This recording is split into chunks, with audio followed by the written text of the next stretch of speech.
అతను కమాండర్ అయినా కలెక్టర్ అయినా కూతురు ప్రేమకి మెల్ట్ అవ్వాల్సిందే కదా. నేను సెంటిమెంట్తో డీల్ చేస్తానుగా.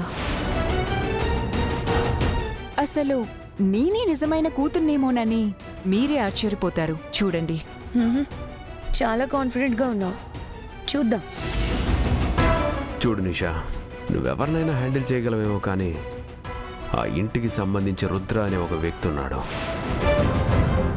అతని ముందు మాత్రం మ్యాక్సిమం సైలెంట్గానే ఉండు. నువ్వే మాత్రం ఓవర్ చేసినా నీ గురించి పసిగట్టేస్తాడు. ట్రస్ట్ మీ బ్రో, నేను చూసుకుంటాను. టేక్ ఇట్ సీరియస్ నిషా. ఇషిక చెప్పినట్లు ఇది అంత ఈజీ కాదు. ఇంకో విషయం, సపోజ్ నువ్వు ఫేక్ అని తెలిసిపోయి నిలదీస్తే ఏం చేస్తావు? ఏముంది, మీ గురించి నిజం చెప్పేస్తాను.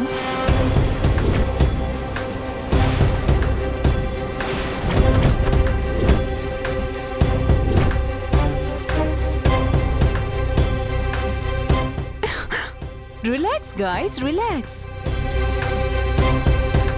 జస్ట్ జోక్ చేశాను. అలాంటి సిచ్యువేషనే వస్తే నేనొక డ్రామా ఆర్టిస్ట్ని. మీరు తప్పిపోయిన మీ అమ్మాయి గురించి వెతుకుతున్నారని తెలిసి డబ్బు కోసం ప్లాన్ చేసుకొని వచ్చాను, క్షమించండి, ఆడపిల్లని దయచేసి వదిలేయండి అని ఎస్కేప్ అవుతాను గాని మీ పేర్లు మాత్రం చెప్పను. ఎందుకంటే మీలాంటి క్రైమ్ బ్యాచ్తో మాకు చాలా పనుంటుంది. అండ్ మీలాంటి వాళ్ళు డేంజర్ అని కూడా తెలుసు. సో అన్నీ డీప్గా థింక్ చేసి ప్లాన్డ్గానే డీల్కి ఓకే చేసావన్నమాట. అఫ్ కోర్స్, నాదొక్కటే పాలసీ. మంచైనా మోసమైనా క్లారిటీతో కన్ఫ్యూజన్ లేకుండా చేయాలి. గుడ్. బ్రో, ఇంతకీ నిషానే వాళ్ళ కూతురని ఎలా నమ్మిస్తావు?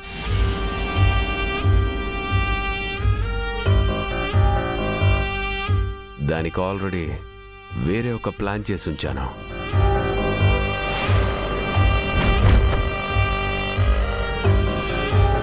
సీతారాం,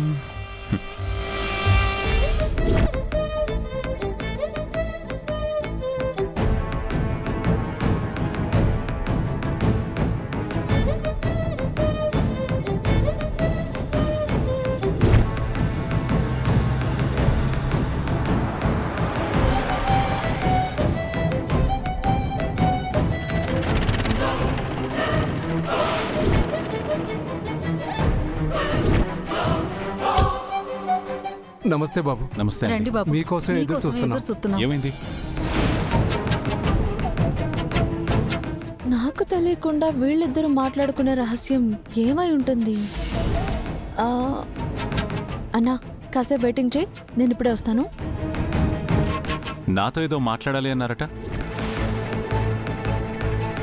అయినా ఏదైనా మాట్లాడాలి అంటే మీరు డైరెక్ట్గా ఇంటికి రావచ్చు కదా, ఇక్కడికి ఎందుకు?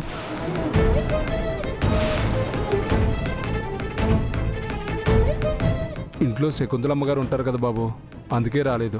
సరే, నేను అత్తయ్య కూతురు గురించి వెతికే పనిలో ఉన్నాను. మీరు అసలు విషయం ఏంటో చెప్తే. వాళ్ళు చెప్పేదింటే నీకు ఫుల్ క్లారిటీ వచ్చేది బా. చూస్తావేంటి బాబాయ్, చెప్పు. నాన్నని చెప్పమంటున్నారేంటి? విషయం ఏమై ఉంటుంది? మరేట్లేదు బాబు, మీరు గంగా అమ్మ నాన్న గురించి తెలుసుకోమని చెప్పారు కదా. అవును, ఆ విషయం గురించే మాట్లాడాలి. వాళ్ళ గురించి ఏమైనా తెలిసిందా? ఈ విషయం మీకెప్పుడో చెప్పాల్సింది.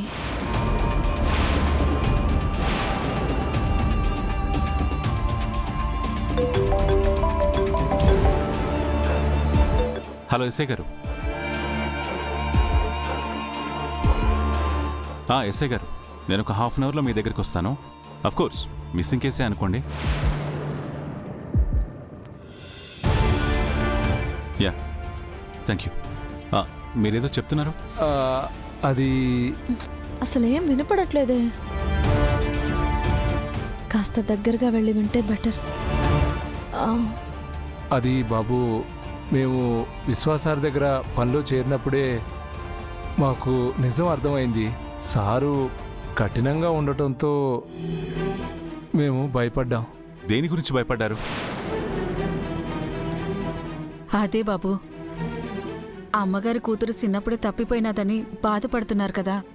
వాళ్ళకి ఆ బాధ లేకుండా చేయాలనే అత్తయ్య కూతురు ఎక్కడున్నా సరే వెతికి తీసుకొస్తానని మాటిచ్చాను. సుధామ్మ కూతుర్ని బతకడం గురించి మాట్లాడుకుంటున్నారు. అయినా ఇందులో సీక్రెటింగ్ ఏముంది? మీరు ఆ మాట నిలబెట్టుకునే సమయం వచ్చింది బాబు. మీరేమంటున్నారో నాకు అర్థం కావట్లేదు. బాబాయ్ మీరు అసలు విషయం చెప్పకుండా ఊరికే నసుకుతారేంటి? సరే నానే చెప్తాను అసలు ఏం జరిగిందంటే సుధా గారు సుధాతే కాల్ చేస్తుంది. హలో హలో అత్తయ్య, నేనే నీకు కాల్ చేద్దాం అనుకుంటున్నాను. మీ అమ్మాయిని వెతికే ప్రయత్నాలు ఈరోజు మొదలు పెట్టాను. ఇప్పుడే ఎస్ఐ గారితో కూడా మాట్లాడాను. రుద్ర, నా కూతురు ఎక్కడుందో తెలిసిపోయింది.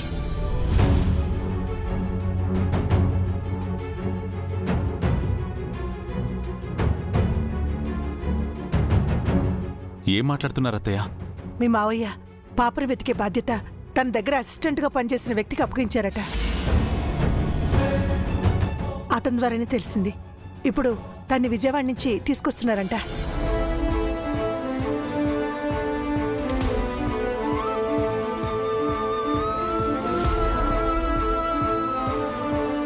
అవునా? సరే అత్తయ్య, నేను ఇప్పుడే బయలుదేరి వస్తున్నాను. ఏంటనేది బా? అత్తయ్య కూతురు ఎక్కడుందో తెలిసిపోయిందట.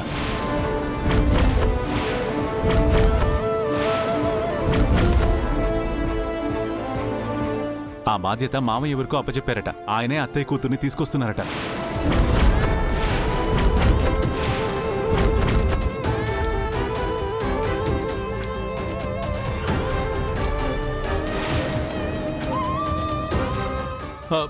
అమ్మగారి కూతురు దొరికేసిందా? అది బాబు. నేను అర్జెంటుగా అత్తయ్య దగ్గరికి వెళ్ళాలి. నేను మళ్ళీ మీతో మాట్లాడతాను. Okay, thank you. బాబు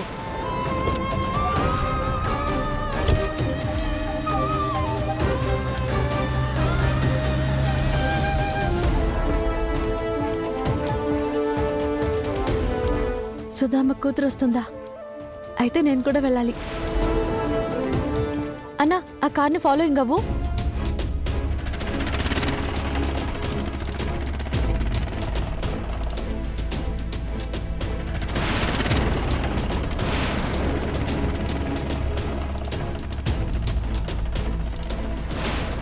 ఇదేంటి రంగా ఎట్టయినది?